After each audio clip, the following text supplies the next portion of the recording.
Kakuchopurei.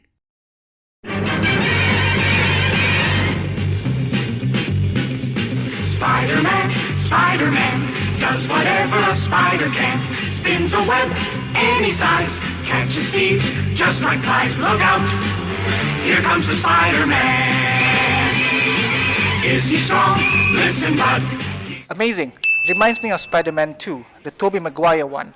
There's this feel of pendulum in the game when you are swinging, and depends on when you release the web, it affects your momentum and where you land for your next, where you swing next. So it's pretty cool. He arrives just in time. Spider-Man, Spider-Man. It's like someone on Sunset Overdrive got bitten by the radioactive spider, and then, they jack it all up to make sure that this is a Spider-Man game. So you wouldn't call it a Sunset Overdrive Spider-Man mod. They actually created a totally different game, but the DNA is there. You know that this is an Insomniac game. Yup, horizontal and vertical. So depending on where you land on each building, you can choose to continue swinging, jump off it, or you can just run on the wall, up or alongside it. It depends on how you want to traverse the environment, really. There are prompts for QTE to avoid or just to alert you someone's gonna hit you, but it's not to an extent that it takes over the game mechanics. Don't worry, you won't end up button mashing like some older games such as God of War 2 or 3. There is a lot of room for you to be creative in this game.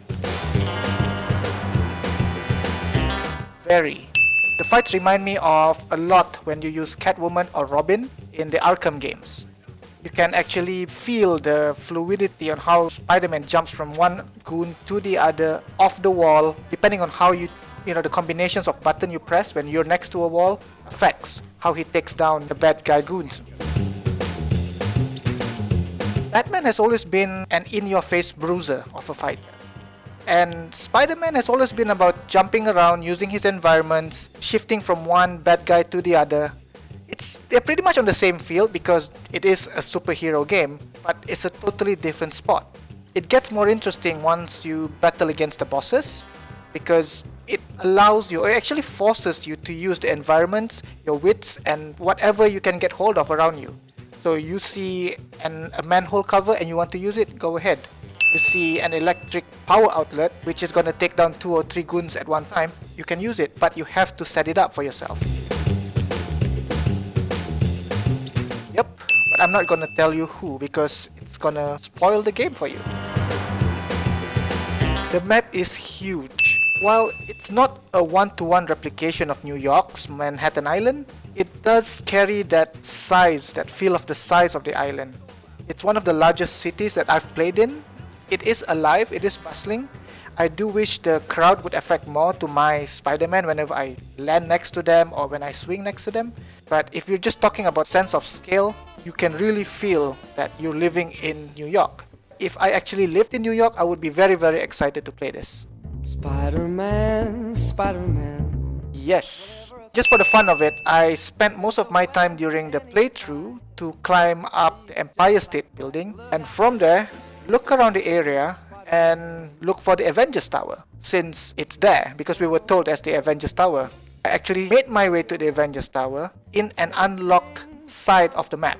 That part of the map hasn't been unlocked, so I just swung to it and I was there. So you can climb up the Avengers Tower. In the chill of night at the scene of... Sadly, yes.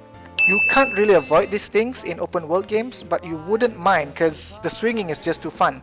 I'm not sure whether they have fast travel, but even if they had it, it wouldn't have mattered because I think 90% of the players would just enjoy swinging around the island, so that's no worry. Since you're swinging, since something is nearby, you just swing to it, so it's not an issue.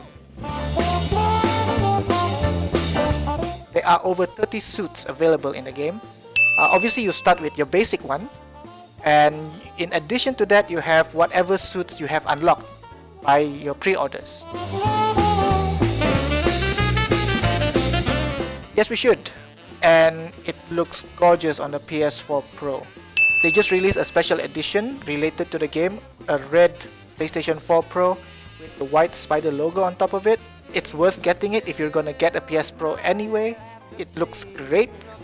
The graphics are top notch. You would not believe it's gonna be that level at this day and age.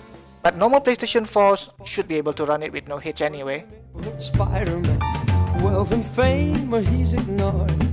Based on our 2 hours worth of gameplay, I would say if you want to put it on par with the movies, it would be somewhere along the lines of Spider-Man 2, which has set the standard bearer of all Spider-Man movies. The swinging feels realistic, the story seems compelling enough for you to stick on playing it, probably for 20 to 30 hours.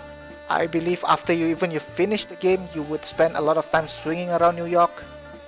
It's a game that we deserve. It's a Spider-Man game that we deserve on the PlayStation 4. Would you look at that? Half the crime tower's back up already. When Spider-Cop's on the job, come hell or high water, the job gets... Nope. She'd never admit it, but the chief was warming up to Spider-Cop. His casual disregard for by-the-book thinking was a breath of fresh air. She'd come around someday.